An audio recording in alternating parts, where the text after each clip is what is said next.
Et bienvenue dans la chaîne de Mathématiques Sciences. Aujourd'hui, je prends et expliquer une nouvelle vidéo. Cette vidéo tout simplement en mathématiques pour les secondes. Et dans cette vidéo de mathématiques pour les secondes, ici on va voir quelques propriétés sur les vecteurs. Ok, voilà. Donc quelques propriétés, quelques définitions qui vont vous être vraiment utiles dans un exercice sur les vecteurs. Alors donc vous allez voir, là on va vraiment rentrer dans la géométrie de seconde. Voilà, on avait commencé un petit peu en novembre. Voilà. Mais là, vraiment, on va continuer encore à rentrer dans la géométrie de seconde. Et vous allez voir que la plupart du temps, en géométrie en seconde, la plupart du temps, il y a quand même beaucoup de démonstrations. Ok, c'est très peu. Enfin, c'est moins en moins de construction. Alors bon, ça ressemble à peu près comme au collège, mais avec la rigueur du moins mathématique du lycée. Ok. Et vous allez voir, si vous prenez l'aspect maths l'année prochaine au lycée, donc en première, vous verrez que vraiment la géométrie de première, la géométrie de façon générale, c'est pas comme la géométrie au collège où on faisait beaucoup de construction. Ou même en primaire, vous avez vraiment beaucoup de construction, vous appuyez que sur la construction. Là, vraiment, vous allez voir qu'on va tout simplement approfondir un petit peu les connaissances. Alors, donc, ici, on va approfondir les connaissances, notamment sur les vecteurs. Et donc, on va voir quelques définitions, quelques propriétés de base qui peuvent vous être utiles en exercice au niveau des vecteurs. Ok, voilà. Donc, déjà, on va commencer par une première définition qui est extrêmement importante à mon sens. C'est tout simplement définir ce qu'on appelle deux vecteurs égaux. Alors donc, on appellera en fait deux vecteurs égaux, deux vecteurs qui ont tout simplement le même sens, la même direction, et donc également la même norme. Ok, à partir du moment où vous avez deux vecteurs qui respectent ces trois caractéristiques, donc même sens, même direction, même norme, vous avez donc deux vecteurs qui sont dits égaux. Ok, donc on peut le noter. Voilà, donc ça c'est la définition de base de vecteurs égaux. Ok, voilà, donc on appelle vecteurs égaux, en fait deux vecteurs qui ont tout simplement le même sens, la même direction et donc également la même norme. Ok, alors exemple de vecteurs égaux, voilà, donc on va en tracer rapidement. Donc si je prends deux vecteurs, par exemple un vecteur que je vais nommer tout simplement AB, ok, voilà. Un autre vecteur que je vais nommer tout simplement CD, voilà, donc je trace à peu près pour le coup, parce qu'on n'est pas bien tombé sur le carreau, voilà. Alors donc ces deux vecteurs-là, on dirait que ce sont deux vecteurs égaux, ok. Pourquoi? Parce que grossièrement, si vous regardez au niveau du sens, le sens est le même, on va vers la droite. Au niveau de la direction, ces deux vecteurs-là, ils sont parallèles, donc ils suivent bien la même parallèle, et donc ils suivent tout simplement la même direction en fait. Et dans un troisième temps, on voit qu'au niveau de la norme, on a également la même norme. Ok, voilà. Alors bon, ça, bien évidemment, quelque chose qui est aussi bien à retenir au niveau des vecteurs, je préfère que vous le dire maintenant, comme ça au moins vous ne le direz jamais en exercice et je n'entendrai jamais David. Enfin, vous pourrez le dire David toujours, mais en tout cas quand on ferait des exercices, que ce soit en maths ou en physique chimie, ce serait bien de ne pas l'entendre, parce que c'est des âneries par exemple qui peuvent sortir. Deux vecteurs, je vous rappelle qu'ils peuvent tout simplement suivre des sens différents, ok, voilà. Et donc, par logique, ils peuvent être de sens contraire, ok. C'est-à-dire vous pouvez avoir un vecteur qui va dans ce sens-là et un vecteur qui va dans le sens contraire, ok. Donc ça, c'est possible. Par contre, au niveau de la direction, ça c'est des choses qui peuvent se dire David tous les jours, et c'est pour ça que j'interviens là-dessus. On dit David tous les jours, par exemple, vous dites, bon, on va prendre des directions contraires. Direction contraire. Voilà, vous avez bien entendu le truc. Alors bon, en mathématiques ou bien en physique chimie, ce sont des choses qui ne se disent pas. Ça n'a pas de sens en fait. Quand vous dites que deux vecteurs ont des directions contraires, ça ne veut rien dire. Parce qu'en fait, la direction, ce n'est rien plus qu'une droite. Rien plus qu'une droite. La droite AB, la droite CD, c'est des directions. Ok, voilà. Alors donc, quand tu prends une direction, par exemple la direction Mantes-la-Jolie, il y a deux solutions pour cette direction. Soit tu prends la direction tout court, ou soit tu la prends pas. Et là, en fait, ça va être un peu ça le raisonnement en termes de vecteurs. C'est soit on prend la direction, ou soit on ne la prend pas. Et donc, c'est soit deux vecteurs suivent la direction, ou soit deux vecteurs n'ont pas la même direction. Mais on ne dira jamais qu'ils ont des directions contraires. Ok, voilà, parce que ça ne veut rien dire. Alors, deuxième chose qui peut être utile en termes d'exercice par moment, ça peut être la définition d'un vecteur de vecteurs opposés. Ok, voilà. Donc je vais vous la donner quand même, même si bon, on verra dans la vidéo sur les sommes de vecteurs que ça peut se définir encore autrement. Ok, mais je vais en donner une déjà de définition sur les vecteurs opposés. Donc tout simplement, on dira que deux vecteurs, ils sont opposés si et seulement si. Et vous avez deux vecteurs qui ont la même norme. Si ces deux vecteurs également, ils ont la même direction. Mais par contre, au niveau du sens, ces deux vecteurs-là, ils ne sont pas dans le même sens, ok? Ils ne sont pas orientés dans le même sens, ils sont même de sens contraire, ok? Donc ça, on peut noter la définition. Donc, voilà, ça c'est pas la définition de vecteurs opposés. Donc on a bien deux vecteurs opposés, c'est seulement si les deux vecteurs concernés, donc ils ont des sens opposés, mais par contre ils ont la même direction et la même norme. Donc exemple de vecteurs opposés, pour que vous puissiez voir un petit peu à quoi ça ressemble. Donc là je vais tracer rapidement pareil deux vecteurs. Hein. Voilà, donc on prend un premier vecteur. Donc là ce coup-ci, alors ça c'est un petit truc que je vous qui peut être utile en exercice. Des fois les vecteurs on peut les nommer A, B, C, D comme on les avait fait au tout début du chapitre.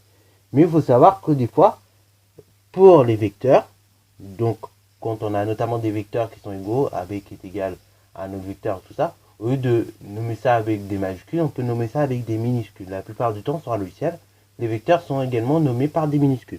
Cette minuscule, donc, on la met juste au-dessus du vecteur, et on met une petite flèche dessus, pour dire par exemple qu'il s'agit du vecteur U. Donc là, le vecteur U, en l'occurrence, on peut dire c'est un représentant du vecteur tout simplement AB, puisque grossièrement, ils ont la même norme. Ok, voilà. Bon, normalement, quand on dira que des vecteurs, ils sont représentants. Là, en l'occurrence, le vecteur U, on dira qu'il est représentant du vecteur AB. Si et seulement si ces deux vecteurs-là, ils sont égaux. Ok, voilà. Bon, là, en l'occurrence, on voit qu'ils sont visiblement égaux. Ok, voilà. Donc, on va dire que le vecteur U, en gros, c'est un représentant du vecteur AB. Bon, je représente un vecteur U, je représente également un vecteur tout simplement que je vais nommer U'. Voilà.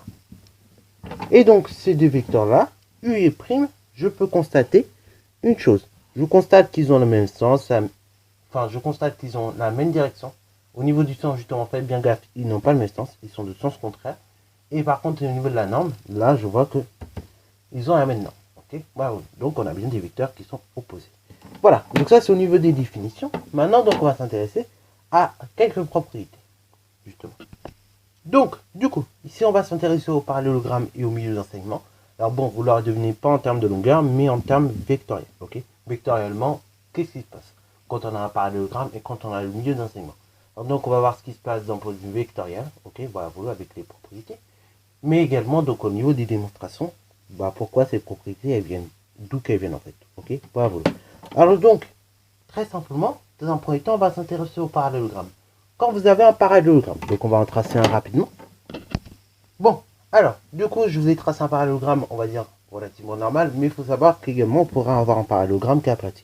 Alors donc, je vais nommer tout simplement ABDC. Alors, vous allez comprendre tout de suite pourquoi. Parce que vous allez voir ça tout en sens, si je nomme comme ça.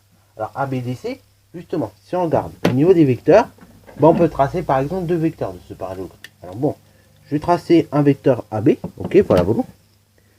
Et après, je vais tracer un autre vecteur qui sera tout simplement le vecteur CD. Alors là, je pense que vous comprenez mieux pourquoi je l'ai nommé ABDC. Et oui, en effet, c'est pour que ça se suive au niveau des noms de vecteurs. Mais bon, en soi, là, pareil. Hein. Il y en a un qui nomme ABCD. Et de ce cas-là, au niveau des noms de vecteurs, ça ne se suit pas tellement. Ok. Bon, en tout cas, c'est pas que pour faire joli que j'ai fait un parallélogramme. Vous l'aurez deviné. Alors donc, au niveau d'un parallélogramme, ce qui se passe, c'est que tout simplement, on a l'impression que ces deux vecteurs-là que j'ai représentés, ils sont égaux. Et en effet, lorsqu'on a un parallélogramme, on a toujours en fait des vecteurs égaux. Ok, voilà, ou réciproquement, quand on a deux vecteurs qui sont égaux, et bien ceux-là, le quadrilatère formé par les vecteurs en question, c'est un parallélogramme. Ok, voilà. Et donc, tout simplement, lorsque ABDC est un parallélogramme, et bien dans ce cas-là, cela est vrai, c'est seulement si les vecteurs AB et CD sont égaux. Ok, c'est-à-dire, vous regardez les vecteurs AB et CD, vous voyez qu'ils sont égaux, donc le quadrilatère ABDC, et c'est tout simplement un parallélogramme. Ok, voilà. Donc on peut noter la propriété qui est extrêmement importante, qui est limite à encadrer, souligner tout ce que vous voulez. Voilà, donc ça c'est la propriété de base. Alors bon, comme je l'ai dit, là on a un parallélogramme classique, mais on pourrait très bien avoir un parallélogramme dit aplati. Ok, donc on va placer rapidement 4 points. Donc un point A, ici donc tout simplement un point C, un point B et un point D. Ok, et donc on relie ces 4 points puisqu'ils sont alignés. Voilà, je les ai placés de sorte à ce qu'ils soient alignés. Et donc après de là, on va former deux vecteurs égaux. Ok, voilà. Donc on va former un vecteur qui est tout simplement le vecteur AB. Voilà. Et on va former un autre vecteur. Ok, voilà, je enfin je vais le mettre en une autre couleur, qui est le vecteur CD. Ok, voilà vous. Alors ces deux vecteurs là, si vous regardez, et bah c'est pareil, ce sont des vecteurs qui sont égaux. Pourquoi? Parce qu'ils sont tout simplement, ils suivent la même direction, ok, d'une part. D'autre part, on voit qu'ils ont la même norme, ok, voilà vous, ces deux vecteurs. Et tout simplement, on voit qu'ils ont le même sens, ok, voilà vous. Donc, de ce fait, vu que AB et CD sont donc deux vecteurs égaux, et bah le parallélogramme, attention, ABDC, et bah est formé, ok, voilà vous. Ce parallélogramme, ce quadrilatère-là, ainsi est un parallélogramme. Alors donc là, vous avez un cas particulier. En effet, ici, on a un parallélogramme qui dit même aplati, ok. Bon, c'est rare qu'on vous le donne, hein, mais je préfère vous le donner, parce que ça peut toujours être intéressant par moment de le rencontrer, ok. Et ce quadrilatère-là, en effet, c'est un parallélogramme, ok, voilà. Bon, mais c'est rare qu'on vous le donne, en tout cas. La plupart du temps, on vous donne des choses comme ça, des parallélogrammes non aplatis.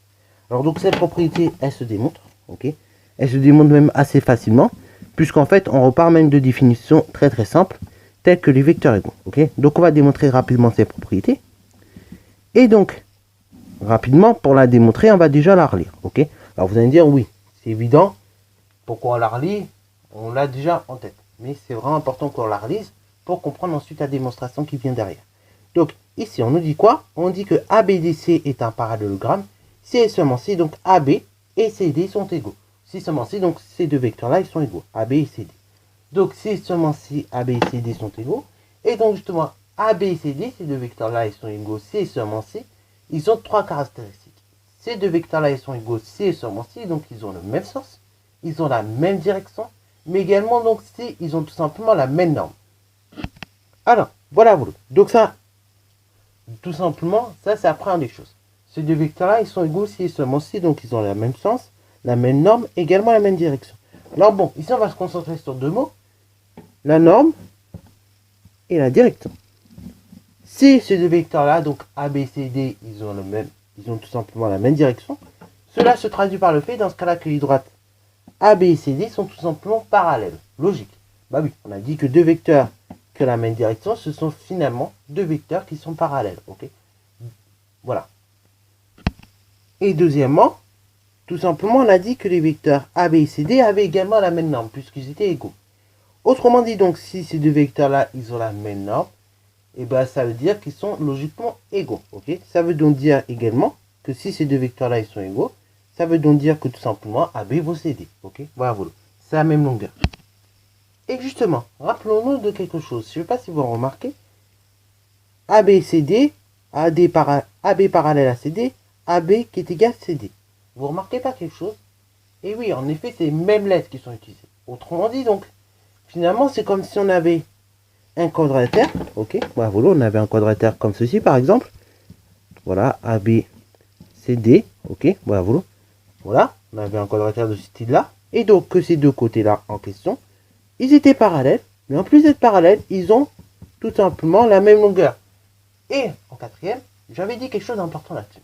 J'avais dit quelque chose d'important, on va même le ressortir juste là, quelque part par là. Je vais le ressortir tel que je l'avais dit en quatrième.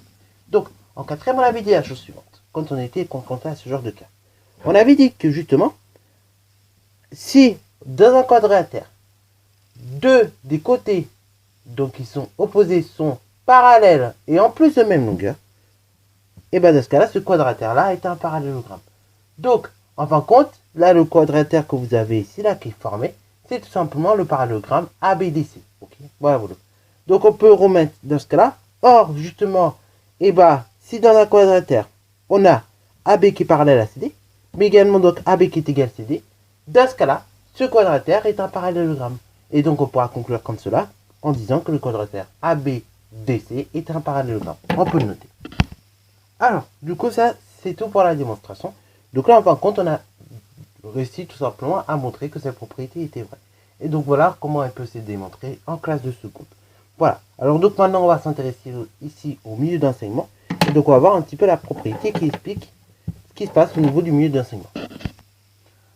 Alors, du coup ici, je vais vous donner la propriété la plus simple pour expliquer tout simplement le milieu d'enseignement. Ok, pour expliquer vectoriellement ce qui se passe. Alors bien évidemment, cette propriété, on peut la formuler de plusieurs façons. Moi, je vais la formuler de la façon la plus simple possible pour que tout le monde puisse comprendre vraiment bien la chose. Ok, voilà. Donc, ici, tout simplement, dans le cadre du milieu d'enseignement, et bah, justement, qu'est-ce qui se passe? Alors bon, et bah, il se passe qu'on a forcément des vecteurs qui vont être égaux ou pas. Alors bon, je vais vous donner tout de suite la propriété. On dira que tout simplement, un point I est le milieu d'un segment AB si et seulement si, ok? Et là, il faut vraiment que cette condition soit remplie, sinon le point I n'est pas le milieu du segment en question. Si et seulement si, dans ce cas-là, on a le vecteur AI qui est égal au vecteur IB. Ok, voilà. Et de là, vous avez tout simplement votre point I qui est le milieu du segment AB. Alors bon, cette propriété, on pourrait la formuler avec la notion de vecteur opposé. Mais comme je l'ai dit, là, je la formule de la façon la plus simple possible.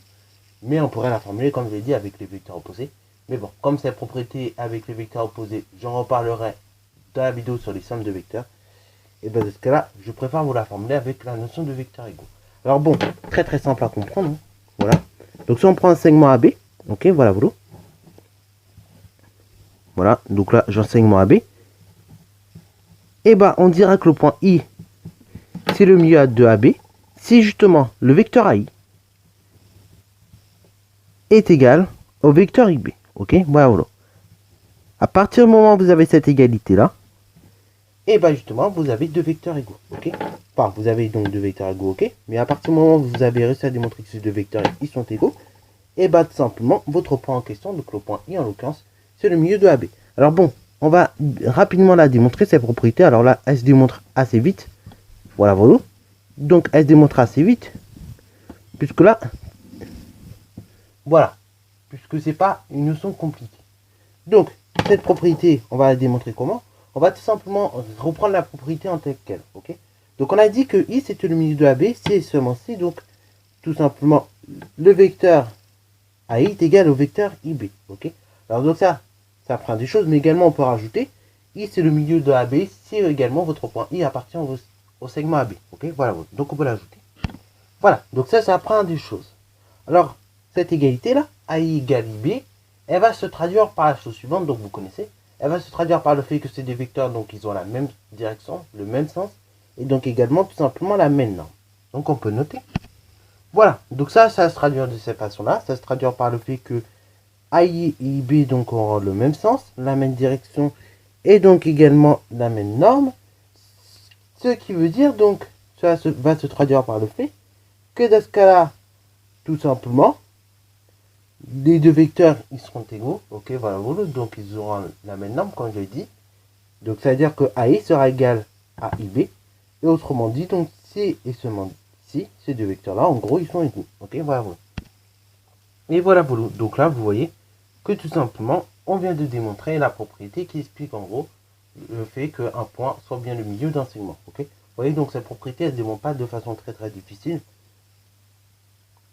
Là, il faut juste partir du fait que on ait donc deux vecteurs qui soient égaux, ok. Et donc le point qui est au milieu du segment logiquement appartient au segment.